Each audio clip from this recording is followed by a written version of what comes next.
j'ai été nommé juge par le HCR et le Conseil d'État.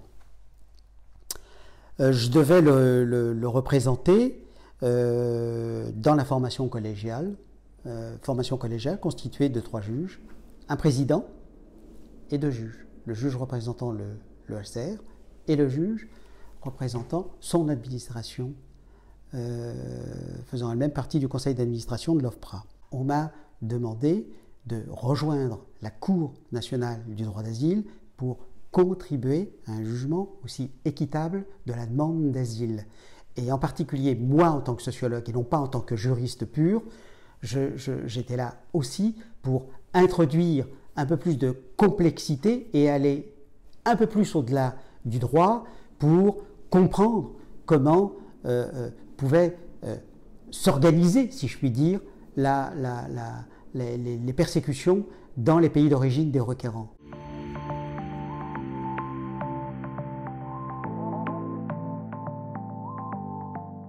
Le HCR est une agence internationale onusienne qui s'occupe quasi exclusivement, en tout cas c'est son activité dominante, des demandeurs d'asile et des réfugiés. Le HCR s'occupe de protection internationale.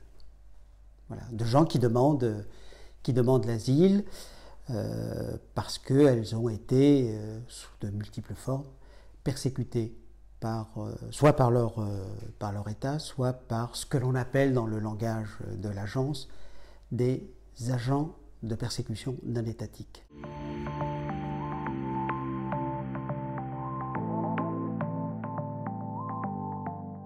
Alors la CNDA, c'est la Cour nationale du droit d'asile qui était avant 2008 la Commission des recours des réfugiés. La Commission des recours des réfugiés, la CRR, est née en 1952, en même temps que l'Office français de protection des réfugiés et des apatrides. L'OFPRA, qui est un établissement public, aujourd'hui placé sous la tutelle du ministère de l'Intérieur, cet établissement reçoit des demandeurs d'asile, examine leur dossier, leur attribue le statut de réfugié ou ne leur attribue pas le statut de réfugié. En seconde instance, il y a la Cour nationale du droit d'asile qui, elle, est une juridiction administrative. Ce sont des juges que l'on trouve dans cette juridiction. Ils sont donc indépendants. Il y a des liens, bien évidemment, entre l'OFPRA et la CNDA, puisque l'OFPRA peut aujourd'hui venir à la CNDA et donner son point de vue dans le débat contradictoire. En général, ce n'est pas pour appuyer le demandeur d'asile, mais au contraire pour montrer que le récit du demandeur d'asile n'est pas crédible, même devant la CNDA. Le juge assesseur OFPRA, c'est une dénomination un peu rapide, est quelqu'un d'indépendant. Il ne dépend pas de l'OFPRA, il ne reçoit pas d'ordre de l'OFPRA, et il n'y a pas une main invisible qui s'appelle l'OFPRA et qui lui dicte ses jugements.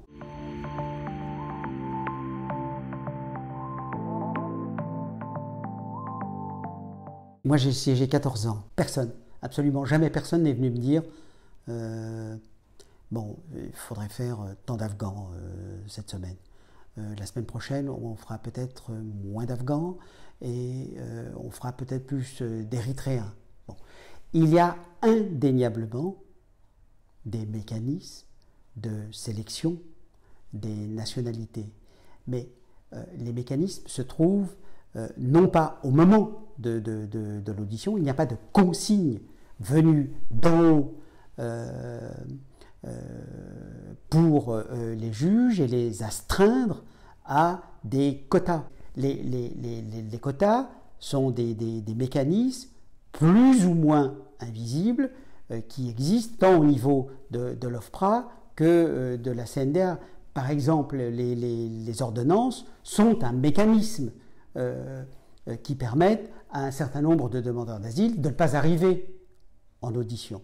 Voilà. Donc, les juges ne reçoivent pas tous les matins une feuille de route leur indiquant le nombre d'étrangers, de demandeurs d'asile à qui il faudrait donner la protection et le nombre de demandeurs d'asile à qui il ne faudrait pas donner de protection. Plus exactement, ce n'est pas tant en termes de nombre de demandeurs d'asile, en réalité c'est en termes de nombre de nationalités.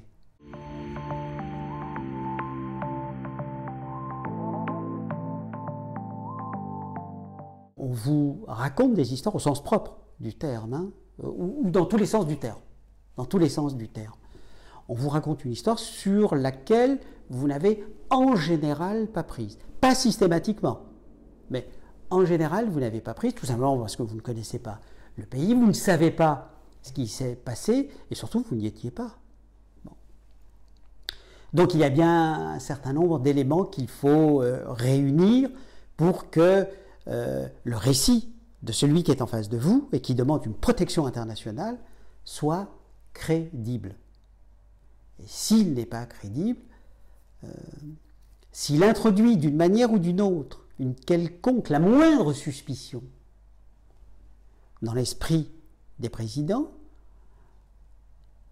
ou dans l'esprit de la formation collégiale, alors c'en est presque fini.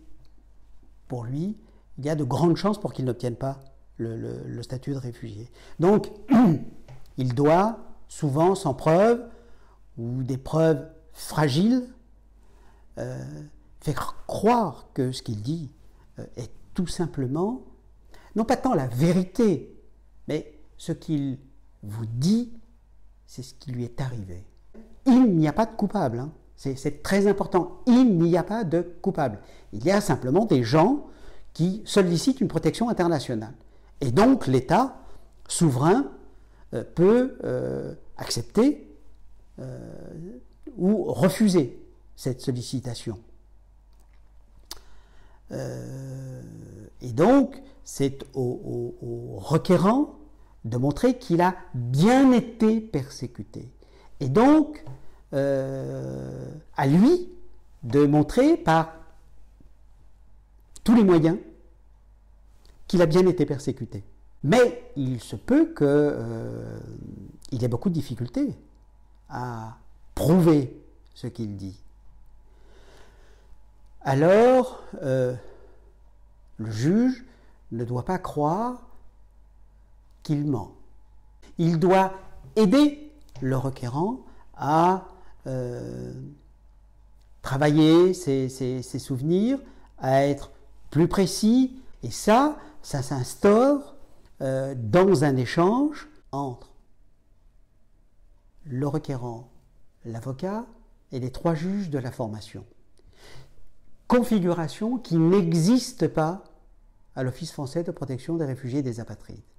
Et cette configuration et cet échange au sein d'un collectif institutionnalisé est extrêmement important pour aider, par exemple, le requérant à étayer ce qu'il dit. Bref, c'est un moment où il est possible, mais difficile, très difficile, étant donné la nature même de la configuration. C'est un moment où il est possible pour lui de s'expliquer.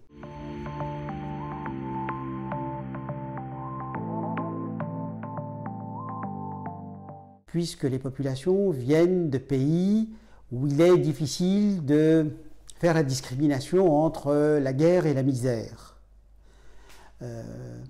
Est-ce que l'asile n'est pas plutôt utilisé, cela à partir du début des années 90?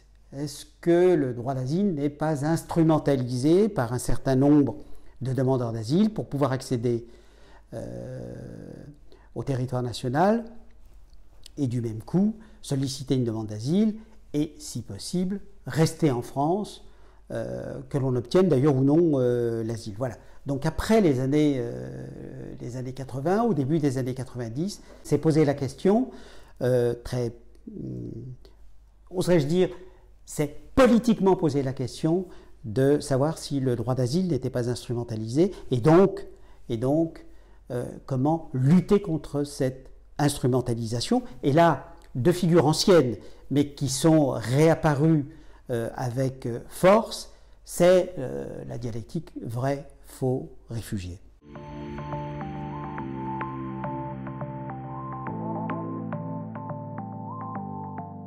Vous ne pouvez pas examiner un dossier toute la journée.